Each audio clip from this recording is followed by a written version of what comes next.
ओम शांति। आज साकार महावाक्य 14/3/2026।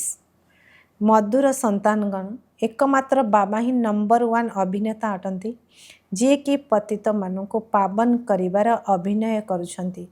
बाबांक भली अभिनय केही भी करिपारिबे नाही।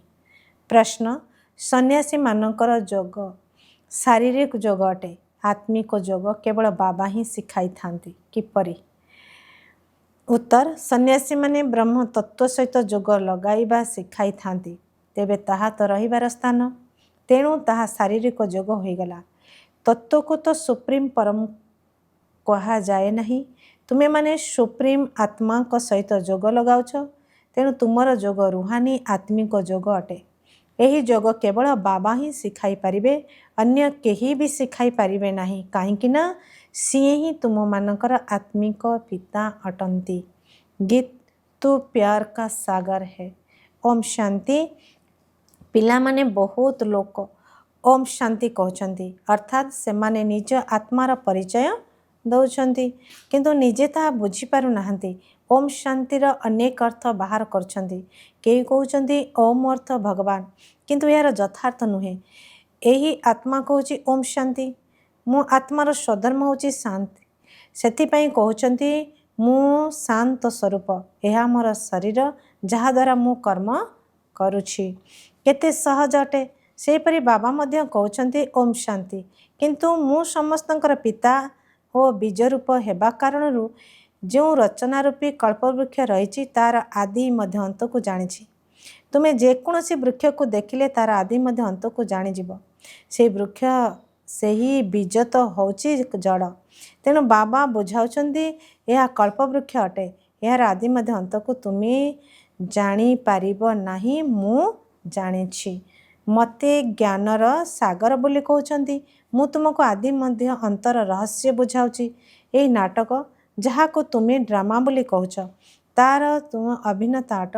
बाबा कहउछंती मु तो अभिनेता अटे। पिला माने कहउछंती हे बाबा, पतित पावन अभिनेता होई आसी पतितों को पावन कराओ। एबे बाबा कहउछंती मु मध्य अभिनय करुछि। मोर संगम समय ही अभिनय रही, मोर शरीर मध्य नहीं। मु ए शरीर द्वारा अभिनय करुछि। मोर नाम हैला शिव। पिला मानकु ही बुझाइबे ना, मांकड़ अथवा जीवजंतु को पाई पाठशाला होई न थाए, किंतु बाबा कहउछंती ए 5 विकार थिबा जोगु चेहरा मनुष्य हेले मध्य कर्तव्य मांकड़ सदृश अटे। पिला मानकु बाबा बुझाउछंती जे समस्ते तो निजको पतित कहउछंती, किंतु एक कथा जानी नाहंती जे आमको किए पतित कराउछि और किए आसी पावन कराउछंती। पतित पावन किए जहाको डाकुछंती, किछि हेले भी बुझी पारु नाहंती। एक कथा मध्य जानी नाहंती जे आमे समस्ते अभिनेता। आमे आत्मा ए पोशाक धारण करी अभिनय करुछु। आत्मा परमधाम राशि अभिनय करुछि। समस्त खेल भारत को नहीं तैयारी होइछि। भारत को पावन, भारत को पतित किए कला? रावण। गायन मध्य करुछंती हे रावण रो राज्य तो लंकारे थिला। बाबा आमको बेहद रूप नहीं जाउछंती। हे पिला माने, ये सारा सृष्टि बेहद रे एक टापू अटे, तो ताहा छोट भूखंड जहाँ को लंका कहा जाउछि। ए बेहद टापुरे रावण राज्य रहिछि। प्रथम राम राज्य थिला, एबे रावण राज्य चलीछि। पिला माने कहउछंती बाबा राम राज्य केउंठी थिला? बाबा कहउछंती पिला माने ताहा तो एइठारे ही थिला ना, जहाँ को समस्ते चाहुछंती। तुमे भारतवासी आदि सनातन देवी देवता धर्मर अट, हिंदू धर्मर नुह। मधुर गेल्हा संतान माने तुमे ही प्रथम भारतर थिल। तुमको सत्यजुगर राज्य किए देइथिले? निश्चय स्वर्ग स्थापन कर ईश्वरीय पिता ही यही वर्षा बा संपत्ति देवे। बाबा बुझाउछंती केतेक आत्मा अन्य धर्म को परिवर्तित होई जाइछंती। मुसलमान का राज्य थिबा समय बहुतों को मुसलमान करदेले। ख्रीष्टान राज्य थिबा समय बहुतों को ख्रीष्टान करदेले। बौद्ध मानकर एठारे राज्य न होई मध्य बहुतों को बौद्ध करदेले। तो निज धर्म को यही परिवर्तित कर देइछन्ति। आदि सनातन धर्म प्राय लोप हो जिबा परे ही पुनः यही धर्म स्थापना हेब। तेणु बाबा सब भारतवासी मानू कहते हे मधुर संतान माने तुम्हें समस्ते आदि सनातन देवी देवता धर्म थिल। तुम्हें 84 जन्म नहींच ब्राह्मण देवता क्षत्रिय वर्ण रे आसीच। एबे पुनर्बार ब्राह्मण वर्ण रे आसीच। देवता वर्ण को जीवाई गायन करछन्ति ब्राह्मण देवताए नाम। प्रथमे ब्राह्मण मानकर नाम नौचन्ति ब्राह्मण माने ही भारतवासी को स्वर्ग करथिले। यह हूँ भारतर प्राचीन योग जहाँ गीतार वर्णना करा जाइछि। गीतार वर्णित योग किए शिखाइले एक कथा भारतवासी भूली जाउछन्ति। बाबा बुझाउछन्ति पिला माने ही तो योग शिखाइथिले। यह है आत्मिक योग बाकी सब शारीरिक योग। सन्यासी आदि शारीरिक योग शिखाउछन्ति जे ब्रह्म सहित योग लगाओ। यह तो भूल हो जाउछि। ब्रह्म तत्व तो रहिबार स्थान अटे। ब्रह्म तत्व कौन सुप्रीम आत्मा नुहे। बाबा को भूली जाइछन्ति तुमे मध्य भूली जाइथिल। तुमे निजर धर्म को भूली जाइछ। यह मध्य ड्रामा रे निर्धार्य रहिछि। विदेश रे एई जोग नथिला। एई ठारे ही हठयोग एवं राजयोग रहिछि। निवृत्ति मार्गधारी सन्यासी केबे राजयोग शिखाई पारिबे नाही। जे जानिथिबे से ही शिखाइबे। सन्यासी माने तो राजत्व मध्य छाड़ी दउछन्ति। गोपीचंद राजांकर उदाहरण रहिछि ना। राजत्व छाड़ी जंगल को चली गले। यार मध्य कहानी रहिछि। सन्यासी माने तो राजत्व छड़ाई थांती। से माने पुणी किपरि राजयोग शिखाई पारिबे। वर्तमान संपूर्ण वृक्षर जीर्णशीर्ण अवस्था हो गलानी। एबे उपुड़ी जीव। कौनसी वृक्ष जीर्णशीर्ण होगले शेष में ताको हाणिबा को पड़ी थाए। सेही परी ए मनुष्य सृष्टि रूपी वृक्ष मध्य तम प्रधान हो जाइछि। एथिरे कौनसी शक्ति ही नहीं। यह निश्चय विनाश हब। किंतु यह पूर्वरु एठारे आदि सनातन देवी देवता धर्म स्थापना करने को पड़िबो। सत्य युग रे कई दुर्गति प्राप्त आत्मा रहिबे नाही। एमाने विदेश रे जाई योग शिखाउछन्ति किंतु ताहा होछि हठ योग। ज्ञान बिल्कुल नहीं। अनेक प्रकार हठ योग रही। यह हूँ राजयोग। यह को आत्मिक योग कह जाउछि। से सब होछि शारीरिक योग। मनुष्य मनुष्य को शिखाउछन्ति। बाबा संतान मान को बुझाउछन्ति जे मु तुमको थरे मात्र ही राजयोग शिखाउछि। आ कोनोसी कदाचित यह शिखाई पारिबे नहीं। आत्मिक पिता आत्मिक संतान मान को शिखाउछन्ति मामेकम अर्थात मते मने पकाइले तुमर सबु पाप धोई हुई जीव। हठयोगी केबे एपरी कहि पारिबे नहीं। बाबा आत्मा मान को बुझाउछन्ति। यह नुआ कथा अटे। बाबा तुमको एबे देही अभिमानी कराउछन्ति। बाबांकर देह नहीं। यहाँ शरीर मध्य आसी यहाँ नाम बदलाई दौरान। गृहस्थी माने जेतेबेले सन्यासी हो जाती सेतेबेले मरजिबा हो गले तो परे गृहस्थ आश्रम छाड़ी निवृत्ति मार्ग नहीं थांती। तेणु तुम्हें मध्य मरजिबा हेबा परे तुमर नाम बदली जाइछि। आरंभरू बाबा समस्तंकर नूतन नाम दौले। जेतेबेले आश्चर्य भाव शुणिले अन्य मानकु शुणाइले पुणी पलाइले। तेणु तांकर नाम देवा बंद हो गला। सेतिपई बाबा कहते जे मु नाम परिवर्तन करी पुणी छाड़ी चली जिबे तेबे नाम रखिबा फालतू हो जिवो। प्रथमे आसुथबा आत्मा मान जो नाम रखा जाता ता बहुत रमणीय थिला। एबे नाम रखुनाहांती। जे सर्वदा स्थायी भाव में रहिबे तांकर रखा जिवो। बहुतों नाम रखिले पुणी बाबा को छाड़पत्र दे चलीगले। सेतिपई एबे नाम बदलाय नाहांती। बाबा बुझाउछन्ति जे ए ज्ञान ख्रीष्टान मानक बुद्धि में पशिब। एतिकी बुझिबे जे भारत प्राचीन योग निराकार बाबा ही आसी शिखाई थिले। तो बाबा को मने पकाइबा द्वारा ही आमर पाप भस्म होई जिवो और आमे निजे घर को चली जिवु। जिए एई धर्मर हुई परिवर्तित हो जाइथिबे से रही जिबे। तुमे जानिछ मनुष्य मनुष्यर सद्गति करि परिबे नाही। ए दादा मध्य मनुष्य अटंती। ये कहते जे मु कहार सद्गति करि परिबे नाही। एक कथा बाबा आमको शिखाउछन्ति जे तुमर सद्गति दाता बाबा को मने पकाइबा द्वारा हेब। बाबा कहते हे आत्मा माने मो सहित जोग लगाइले तुमर विकर्म विनाश हब। तुमे प्रथम स्वर्णिम जोगरे पवित्र थिला पुणी खाद पड़ीगला। प्रथमे जो देवी देवतांकर आत्मा 24 कैरेट सोना सदृश थिला ଏବେ ସେମାନେ ଲୁହ ଯୁଗରେ ଆସି ପହଞ୍ଚିଛନ୍ତି। ଏହି ଯୁଗ ତୁମକୁ କଳ୍ପ କଳ୍ପ ଶିଖିବାକୁ ପଡ଼ୁଛି। ତୁମେ ଜାଣିଛ ଯେ ଏଥିରେ ମଧ୍ୟ କେହି ପୁରା ଜାଣିଛନ୍ତି, କେହି କମ୍। କେହି ତ ସାଧାରଣ ଭାବରେ ଦେଖିବାକୁ ଆସୁଛନ୍ତି ଯେ ଏଠାରେ କ'ଣ ଶିଖାଉଛନ୍ତି। ବ୍ରହ୍ମା କୁମାର କୁମାରୀମାନେ ଏତେ ଢେର ସନ୍ତାନ ରହିଛନ୍ତି। ନିଶ୍ଚୟ ପ୍ରଜାପିତା ବ୍ରହ୍ମା ଥିବେ ନା, ଯାହାଙ୍କର ଏତେ ସନ୍ତାନ ହୋଇଛନ୍ତି। ନିଶ୍ଚୟ କିଛି ହେଲେ ଯାଇ ତାଙ୍କୁ ପଚାରିବେ, ତୁମକୁ ପ୍ରଜାପିତା ବ୍ରହ୍ମାଙ୍କ ଠାରୁ କ'ଣ ମିଳୁଛି? ପଚାରିବା ଦରକାର ନା? କିନ୍ତୁ ଏତିକି ବି ବୁଦ୍ଧି ନାହିଁ। ବାବା ଏକଥା ସ୍ୱତନ୍ତ୍ର ରୂପରେ ଭାରତ ପାଇଁ କହୁଛନ୍ତି। ଗାୟନ ମଧ୍ୟ ରହିଛି ପଥର ବୁଦ୍ଧିକୁ ପାରସ ବୁଦ୍ଧି, ପାରସ ବୁଦ୍ଧିରୁ ପଥର ବୁଦ୍ଧି। ସତ୍ୟଯୁଗ ତ୍ରେତୟାରେ ପାରସ ବୁଦ୍ଧି ସ୍ୱର୍ଣ୍ଣିମ ଯୁଗ ଥିଲା। ପୁଣି ରୌପ୍ୟ ଯୁଗରେ ଦୁଇ କଳା କମ୍ ହୋଇଗଲା। ସେଥିପାଇଁ ଚନ୍ଦ୍ରବଂଶୀ ନାମ ରହିଛି, କାହିଁକି ନା ଫେଲ୍ ହୋଇଗଲେ। ତ ଏହା ମଧ୍ୟ ପାଠଶାଳା ଅଟେ। 33 ନମ୍ବରରୁ କମ୍ ହେଲେ ଫେଲ୍ ହେଉଛନ୍ତି। ରାମ ସୀତା ଏବଂ ତାଙ୍କର ଡିନାଇଷ୍ଟି ବଂଶ ସମ୍ପୂର୍ଣ୍ଣ ହୋଇନାହାନ୍ତି। ସେଥିପାଇଁ ସୂର୍ଯ୍ୟବଂଶୀ ହୋଇପାରିବେ ନାହିଁ। ଫେଲ୍ ତ କେହି ହେବେ ନା, କାହିଁକି ନା ଏହି ପରୀକ୍ଷା ବହୁତ ବଡ଼। ଆଗରୁ ଗଭର୍ଣ୍ଣମେଣ୍ଟରେ ICS ବଡ଼ ପରୀକ୍ଷା ହେଉଥିଲା।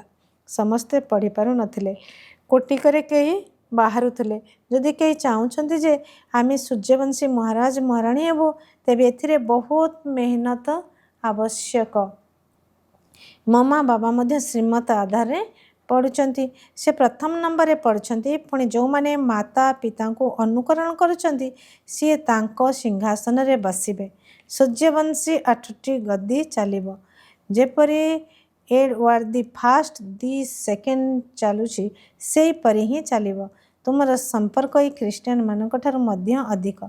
ଖ୍ରୀଷ୍ଟିଆନମାନେ ଭାରତର ରାଜତ୍ୱ ଛଡ଼ାଇ ନେଇଥିଲେ, ଭାରତରୁ ଅସରନ୍ତି ଧନ ନେଇଗଲେ। ତେବେ ବିଚାର କର, ସତ୍ୟଯୁଗରେ କେତେ ଅସରନ୍ତି ଧନ ଥିଲା। ତାହା ତୁଳନାରେ ତ ଏଠାରେ କିଛି ବି ନାହିଁ। ସେଠାରେ ସବୁ ଖଣି ଭରପୁର ହୋଇଯିବ। ଏବେ ତ ସବୁ ଜିନିଷର ଖଣି ଖାଲି ହୋଇଯାଇଛି। ପୁଣି ଚକ୍ରର ପୁନରାବୃତ୍ତି ହେଲେ ସବୁ ଖଣି ଭର୍ତ୍ତି ହୋଇଯିବ। ମଧୁର ସନ୍ତାନମାନେ, ତୁମେ ଏବେ ରାବଣ ଉପରେ ବିଜୟ ପ୍ରାପ୍ତ କରି ରାଜତ୍ୱ ନେଉଛ। ପୁଣି ଅଧାକଳ୍ପ ପରେ ଏହି ରାବଣ ଆସିବ ଏବଂ ତୁମେ ରାଜତ୍ୱ ହରାଇ ଦେବ। ଏବେ ତୁମେ ଭାରତବାସୀ କଉଡ଼ି ତୁଲ୍ୟ ହୋଇଯାଇଛ। ମୁଁ ତୁମକୁ ହୀରା ତୁଲ୍ୟ କରାଇଥିଲି, ରାବଣ ତୁମକୁ କଉଡ଼ି ତୁଲ୍ୟ କରାଇ ଦେଇଛି। ବୁଝୁନାହାନ୍ତି ଯେ ଏହି ରାବଣ କେବେ ଆସିଥିଲା, ଆମେ କାହିଁକି ତାଙ୍କୁ ଜଳାଉଛୁ। କହୁଛନ୍ତି ଏହି ରାବଣ ତ ପରମ୍ପରାରୁ ଚାଲି ଆସୁଛି। ବାବା ବୁଝାଉଛନ୍ତି ଯେ ଅଧାକଳ୍ପ ପରେ ପୁନଃ ରାବଣ ରାଜ୍ୟ ଆରମ୍ଭ ହେଉଛି। ବିକାରୀ ହେବା କାରଣରୁ ନିଜକୁ ଦେବୀ ଦେବତା କହିପାରୁନାହାନ୍ତି। ବାସ୍ତବରେ ତୁମେ ଦେବୀ ଦେବତା ଧର୍ମର ଥିଲ। ତୁମ ପରି ସୁଖ ଆଉ କେହି ଦେଖି ନାହାନ୍ତି। ତ ସବୁଠାରୁ ଅଧିକ ଗରିବ ମଧ୍ୟ ତୁମେ ହୋଇଛ। ଅନ୍ୟ ଧର୍ମାବଲମ୍ବୀଙ୍କର ସଂଖ୍ୟା ପରେ ବୃଦ୍ଧି ହେଉଛି। ଖ୍ରୀଷ୍ଟ ଆସିବା ପରେ ବହୁତ କମ୍ ଆତ୍ମା ଥିଲେ। ସେମାନଙ୍କର ଅଧିକ ଅନୁଗାମୀ ହେଲେ ହିଁ ରାଜ୍ୟ କରିବେ। ତୁମକୁ ତ ପ୍ରଥମେ ରାଜତ୍ୱ ମିଳିଛି। ଏସବୁ ତ ଜ୍ଞାନର କଥା।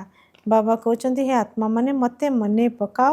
ଅଧାକଳ୍ପ ତୁମେ ଦେହ ଅଭିମାନୀ ହୋଇ ରହିଛ। ଏବେ ଦେହୀ ଅଭିମାନୀ ହୁଅ। ଘଡ଼ିକୁ ଘଡ଼ି ଏହା ଭୁଲି ଯାଉଛ, କାହିଁକି ନା ଅଧାକଳ୍ପର ପାପ ରହିଛି। ବର୍ତ୍ତମାନ ତୁମେ ବ୍ରାହ୍ମଣ ହେଉଛ ଚୋଟି, ତୁମେ ସବୁଠାରୁ ଶ୍ରେଷ୍ଠ ଅଟ। ସନ୍ନ୍ୟାସୀ ବ୍ରହ୍ମ ସହିତ ଯୋଗ ଲଗାଉଛନ୍ତି, କିନ୍ତୁ ଏହାଦ୍ୱାରା ବିକର୍ମ ବିନାଶ ହେବ ନାହିଁ। ପ୍ରତ୍ୟେକକୁ ସତ୍ୱ ରଜ ତମ ଦେଇ ନିଶ୍ଚିନ୍ତ ଗତି କରିବାକୁ ପଡ଼ିବ। ମଝିରେ କେହି ହେଲେ ଘରକୁ ଫେରି ଯାଇପାରିବେ ନାହିଁ। ତ ସମସ୍ତେ ତମ ପ୍ରଧାନ ହୋଇଗଲା ପରେ ବାବା ଆସି ସମସ୍ତଙ୍କୁ ସତ ପ୍ରଦାନ କରାଉଛନ୍ତି। ଅର୍ଥାତ୍ ସମସ୍ତଙ୍କର ଜ୍ୟୋତି ଜାଗୃତ ହୋଇଯାଉଛି। ପ୍ରତ୍ୟେକ ଆତ୍ମାକୁ ନିଜସ୍ୱ ଅଭିନୟ ମିଳିଛି। ତୁମେ ହିରୋ ହିରୋଇନ ପାର୍ଟଧାରୀ ଅଟ। ତୁମେ ଭାରତବାସୀ ସବୁଠାରୁ ଶ୍ରେଷ୍ଠ ଅଟ, ଯିଏକି ରାଜ୍ୟ ନେଇ ପୁଣି ହରାଉଛି। ଆଉ କେହି ରାଜ୍ୟ ନେଉନାହାନ୍ତି। ସେମାନେ ବାହୁବଳ ଦ୍ୱାରା ରାଜ୍ୟ ନେଉଛନ୍ତି। ବାବା ବୁଝାଉଛନ୍ତି ଯେ ବିଶ୍ୱର ମାଲିକ ଥିଲେ ସେ ହିଁ ହେବେ। ତେଣୁ ବାସ୍ତବ ରାଜଯୋଗ ବାବାଙ୍କ ବ୍ୟତୀତ କେହି ଶିଖାଇ ପାରିବେ ନାହିଁ। ଯାହା ଶିଖାଉଛନ୍ତି ତାହା ଅଯଥାର୍ଥ ଯୋଗ ଅଟେ। ଘରକୁ ତ କେହି ହେଲେ ଫେରି ଯାଇପାରିବେ ନାହିଁ। ବର୍ତ୍ତମାନ ଅନ୍ତ ସମୟ। ସମସ୍ତେ ଦୁଃଖରୁ ମୁକ୍ତ ହେଉଛନ୍ତି, ପୁଣି କ୍ରମାନ୍ୱୟରେ ଆସିବେ। ପ୍ରଥମେ ସୁଖ ପରେ ଦୁଃଖ ଦେଖିବାକୁ ପଡ଼ିବ। ଏସବୁ ବୁଝିବାର କଥା ଅଟେ। କୁହାଯାଏ, ହାତରେ କାମ କର, ହୃଦୟରେ ପ୍ରଭୁକୁ ସ୍ମରଣ କର। काम करिचाल एवं बुद्धिजुग बाबा सहित रहू। तुमे आत्मा माने जड़े प्रेमिकंकर प्रेमिका अट।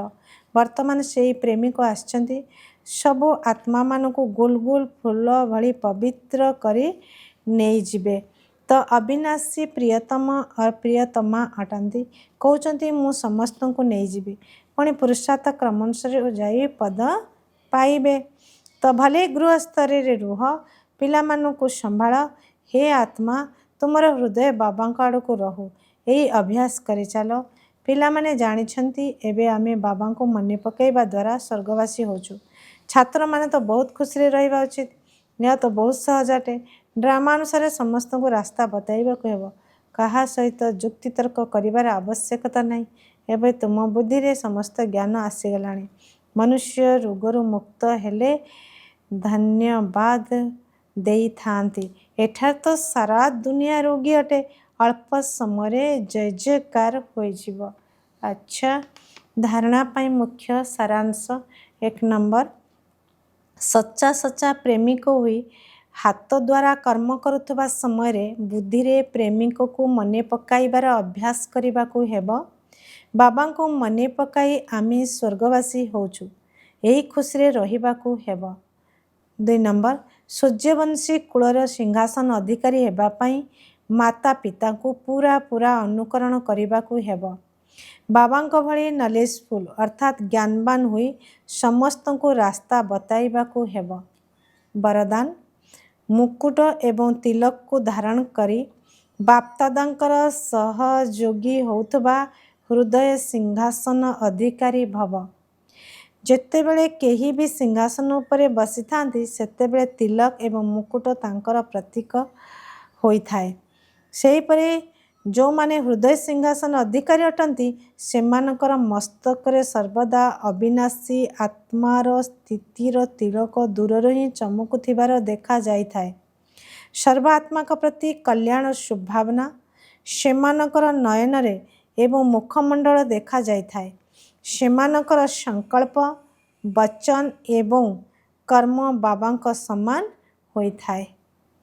स्लोगान जोग को सरल बा सहज करिबा पाई सरलतार गुण को धारण कर निजर संस्कार गुड़िक को सरल कर दियो।